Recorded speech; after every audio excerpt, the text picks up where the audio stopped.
going on, you guys? It's your boy Patrick, aka Addicted to Combat, back for the recap and results of UFC 278. Kamaru Usman being upset by Leon Rocky Edwards, who is the new welterweight champion of the world.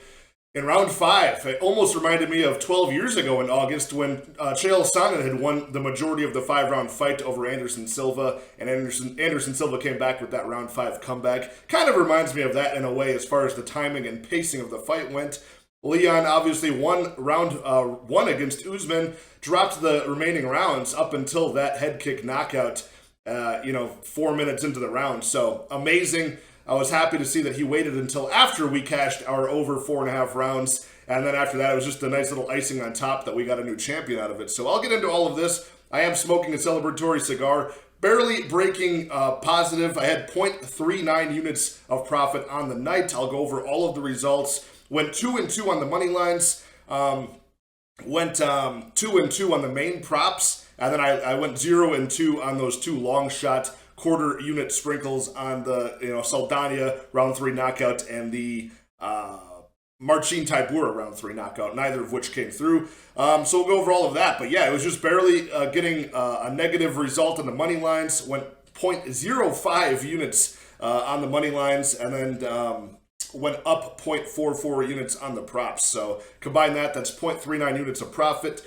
marking a 4th winning week in a row of the UFC events. And over the past 12 consecutive weeks, we are up 27.8 units. So I'll go over and I'll list all of the results of all 12 of those, starting with UFC Vegas 56, which was, I believe, Rosenstrike versus Volkov. So that was a huge night to kick this off. And then it was mixed success, and I changed my betting strategy a bit over the past 4 events, mostly knocking out the parlays. But going over the money lines from last night, starting off the first fight with Victor Altamirano defeating Daniel Da Silva in round 1.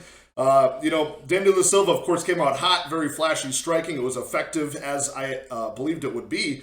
But then he actually got caught by, I think it was a left hook to the body and a left knee to the body as well. He got dropped. Altamirano showed great killer instinct with punches and elbows from top position, cut him open, and Daniel Da Silva sort of broke under the pressure of those ground strikes. And he won in round 1, did Altamirano. So that was a minus 155 price tag, paid the price, and got a unit in return. The next fight was very much the same, minus 160 on the money line for Arichi Lang. This one was a 3-round decision. Arichi Lang winning 2 of those 3 rounds over Jay Perrin, who was very active with trying to nullify and stall the action against the cage. But Jay Perrin was unsuccessful with getting those takedowns all the way. I think he got 1 or 2 of them, but Arichi Lang able to nullify any damage coming back his way and win the better of the striking exchanges for 2 of 3 rounds, winning himself a decision there. I went and rewatched that one today, and I had to rewatch most of this card. I was only able to catch the first 2 fights last night, and then the final 2 fights, the Costa Rockhold and the main event. I was out doing some stuff with the girlfriend and was not home or anywhere to watch those fights. I got to rewatch them today on Sunday, and it was...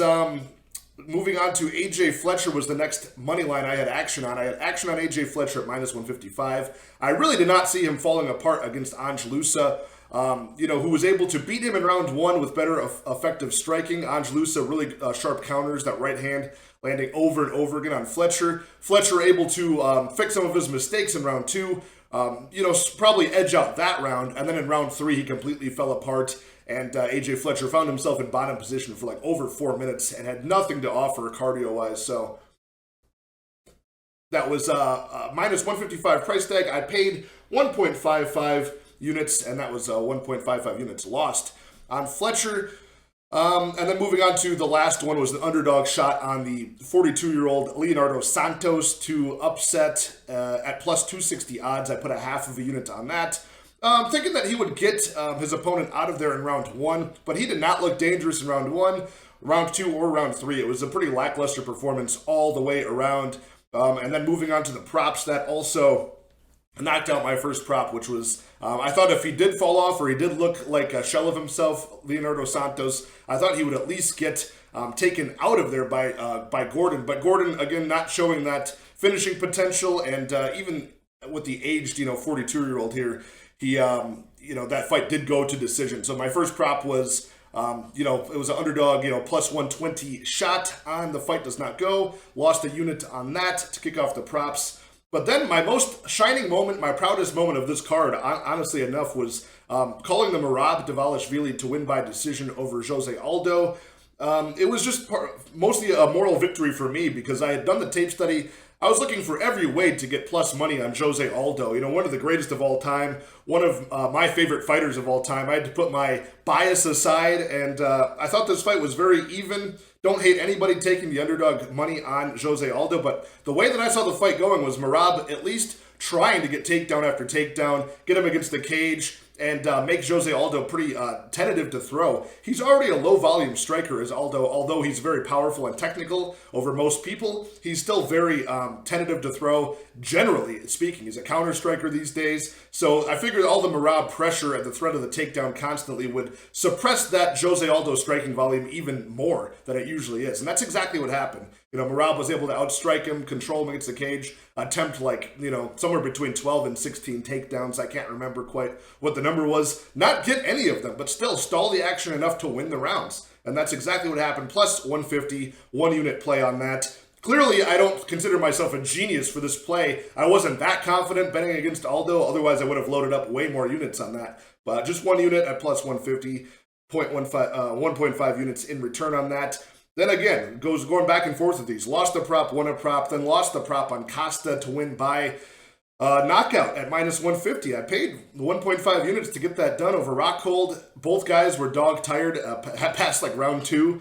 I was hoping Costa would just get that round, a round 2 walk-off knockout where he low blow, right hooked Luke Rockhold against the cage and then walked away as if he had won the fight. I was hoping that who was it, Mike Beltran or somebody, whoever is reffing. I was hoping they would just call that off and give me that knockout money, but couldn't be further from the case here. Luke Rockhold showing his chin is not that busted. He was able to hang in there, but Costa not showing much finishing potential. You know, I think that might have been a case where, I don't know, just not maintaining the gas tank enough in round 3. Maybe the altitude was part of the deciding factor in that too, but went to decision. Costa 30-27.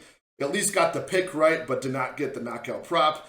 But my biggest my biggest prop bet of the night was Usman Edwards over 4.5. I figured both guys were very durable. There's no way in hell Leon Edwards is going to finish Kamaru Usman.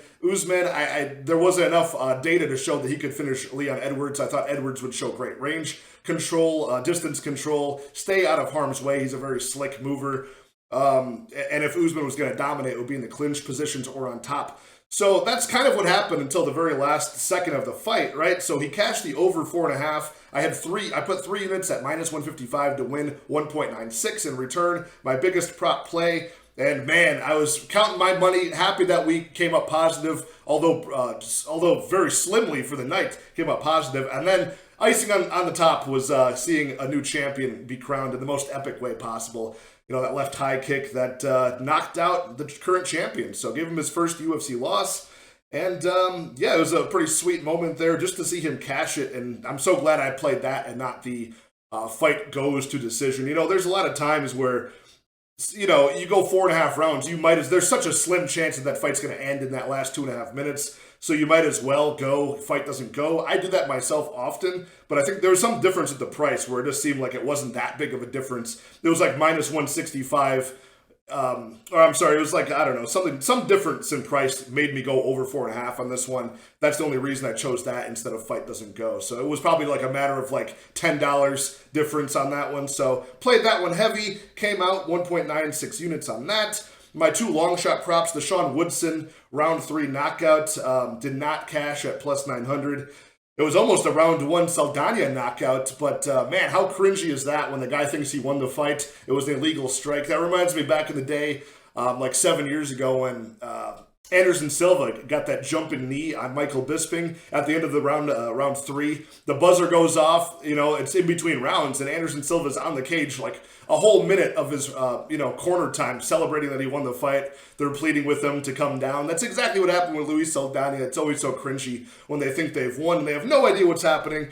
Round 3, Tybura knockout at plus 3,500. That would have been awesome if that cashed, and I was tense the whole round 3 of that fight. I was hoping that would cash.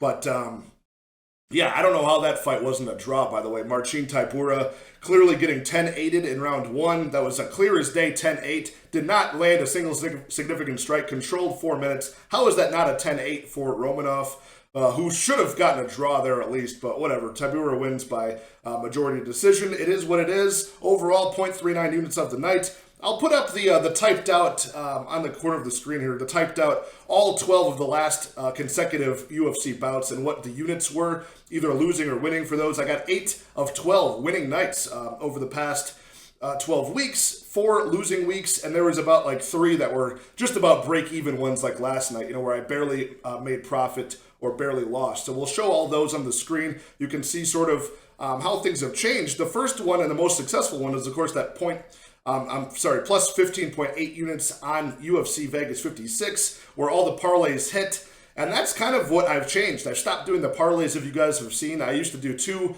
4, and 6 leg parlays and load up on them rather heavy. I'm sometimes putting 4 units on the top, 2 parlay and going from there. And if they didn't hit and something bad happened, that's what made me stop doing them. Like the Ortega injury a few weeks ago, the Aspinall injury. You lose out on that one guy, and all of your hard work for the entire week has just come crumbling down. I saw that the parlays were very lucrative, especially earlier this year. The first quarter was extremely lucrative, but I didn't realize how lucky I was getting over the past year of doing this.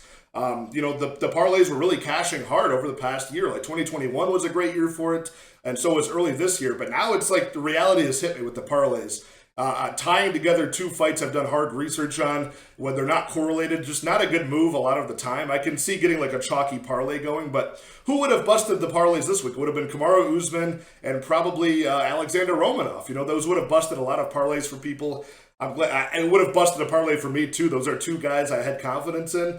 But luckily enough, I've made that change, kind of matured as a gambler here, and I'm just doing the money line and props. Not saying I won't get some parlays here and there for you guys, but as far as like the big ones where my night relies on it, I think I'm done with that, because now it's been a consistent growth.